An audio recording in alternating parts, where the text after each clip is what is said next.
दिवाळीच्या फराळामध्ये मैद्याचा वापर न करता गव्हाच्या पिठापासून अगदी कुरकुरीत आणि हेल्दी असे खारे शंकरपाळे नक्की बनवा।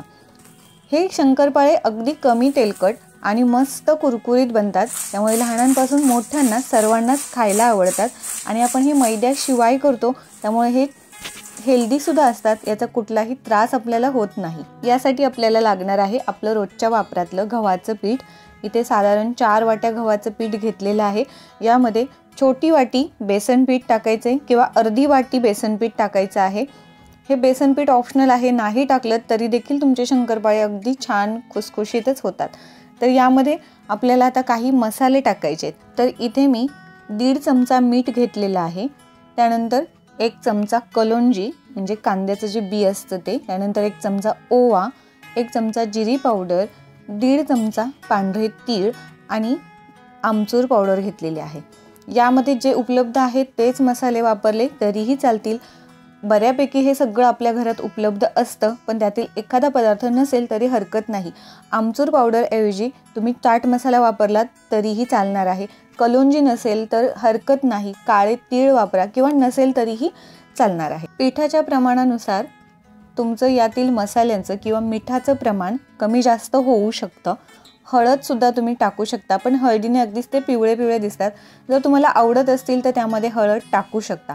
आता इथे 2 टेबलस्पून किंवा 1 पळी मोठी आपण तेल गरम करून घेतलेलं आहे। छान कडकडीत असं गरम करायचे आणि ते या पिठावरती आपल्याला पसरून टाकायचं आहे। हे छान मिक्स करून घ्यायचे, सुरुवातीला चमच्याच्या साहाय्याने आणि नंतर आपण हाताने अगदी व्यवस्थित संपूर्ण पिठाला हे तेल लागेल अशा पद्धतीने हे चोळून घेणार आहोत। यानंतर आपल्याला या पिठाचा छान घट्ट असा गोळा तयार करून घ्यायचा आहे। थोडं थोडं करत पाणी टाकायचे आणि चपातीपेक्षा किंवा पुरीपेक्षाही थोडा घट्ट असा गोळा तयार करायचा आहे। या पिठामध्ये आपण कसुरी मेथी थोडी टाकली तर हे खारे शंकरपाळे आणखीन हेल्दी होणार आहेत। खरं तर ही कसुरी मेथी मला आधीच टाकायची होती, पण माझ्याकडून विसरली आणि पीठ मळायला सुरुवात केल्यानंतर मला आठवल्यानंतर मी या स्टेपला इथे कसुरी मेथी टाकलेली आहे। तुम्ही ही कसुरी मेथी आधीच टाकू शकता। आवडत नसेल नाही टाकली किंवा घरात उपलब्ध नसेल नाही टाकली तरी काहीच हरकत नाहीये, पण कसुरी मेथी टाकल्यामुळे एक वेगळी चव येते आणि त्याची पौष्टिकता 100% वाढते।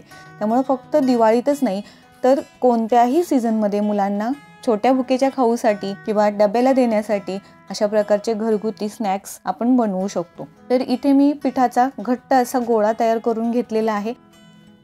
हा घट्ट गोळा आपल्याला एका भांड्यामध्ये झाकून ठेवायचा आहे किंवा याच्यामध्ये स्वच्छ रुमाल ओला करून त्यावर झाकण ठेवून आपण अर्धा 1 तास याला भिजून देऊयात। त्यानंतर आपण पुढची तयारी करायची आहे। पोळपाट लाटण्याला तेल लावून घ्यायचे, म्हणजे आपल्याला पिठाची गरज पडणार नाही। तसंही हा गोळा अगदी छान घट्ट मळलेला आहे, त्यामध्ये तेलाचं मोहन आहे, त्यामुळे पिठाची गरज अजिबात लागत नाही। जर तुमचा पिठाचा गोळा पातळ झाला तर मात्र लागू शकतो, पण काळजी घ्या की पिठाचा गोळा हा घट्टच होईल। चपातीपेक्षा थोडे मोठे गोळे तयार करायचे आणि छान पातळ अशी पोळपाट भरून आपल्याला पोळी लाटायची आहे। याचे आकार व्यवस्थित यावेत म्हणून बाजूने कडा कट करून घ्यायचे आहेत। हे ऑप्शनल आहे, नाही केलं तशाच ठेवल्या तरी काही हरकत नाही। आणि याला आता आपण शंकरपाळीप्रमाणेच कट मारायचे आहेत। शंकरपाळीपेक्षा मोठ्या आकाराचे कट्स द्यायचेत किंवा अगदी पातळ पातळ जसे दुकानात कुरकुरे विकत मिळतात त्या पद्धतीने कट्स दिले तरी देखील चालतात। तुमच्या आवडीप्रमाणे हव्या त्या आकारामध्ये या खाऱ्या शंकरपाळ्या आपण कट करून घेऊ शकतो।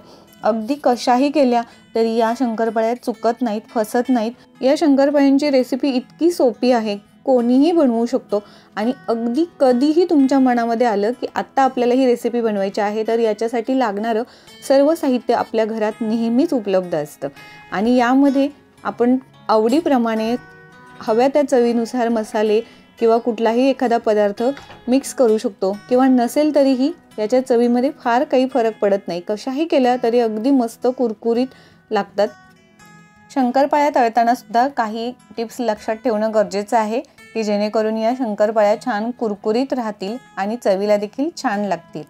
खूप जास्त तेल गरम झालं असेल तर त्या करपू शकतात आणि करपट चव येऊ शकते, त्यामुळे लो टू मीडियम फ्लेमवर आपल्याला गॅसची फ्लेम ठेवायची आहे आणि या शंकरपाळ्या तळून घ्यायच्या आहेत। अगदी कमीत कमी तेलामध्ये 4 वाट्या पिठापासून आपल्याला इतक्या शंकरपाळ्या मिळतात आणि खूप साधी सोपी रेसिपी आहे. खायला देखील तितकीच पौष्टिक आहे. यामध्ये तुमच्या आवडीनुसार तुम्ही पौष्टिक असे जिन्नस टाकून हिला आणखीन तुम्ही पौष्टिक बनवू शकता. तर अशाच पद्धतीने सर्व शंकरपाळ्या आपल्याला तळून घ्यायच्या आहेत. आता इथे काही वेगळ्या प्रकारच्या शंकरपाळ्या एका बाउलमध्ये मी केलेल्या आहेत. याच पिठापासून एका गोळ्यापासून या शंकरपाळ्या मी तयार केलेल्या आहेत. खारीच्या आकाराच्या दिसणाऱ्या या शंकरपाळ्या आहेत. मुलांना या शंकरपाळ्या फार आवडतात, कारण एक जरी हातात घेतली आणि चालता चालता खेळता खेळता खाल्ली तरी त्यांचं काम होऊन जातं. ही शंकरपाळी सुद्धा तितकीच कुरकुरीत होते आणि तितकीच चविष्ट लागते, कारण त्याच पिठापासून बनलेली असते. तरी अशा प्रकारची शंकरपाळी कशी बनवायची हे तुम्हाला हवं असेल तर मला कमेंटमध्ये सांगा.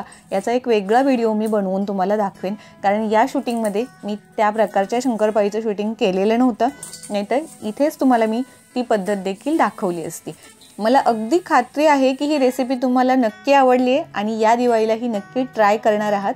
चला तर मग सबस्क्राईब करा.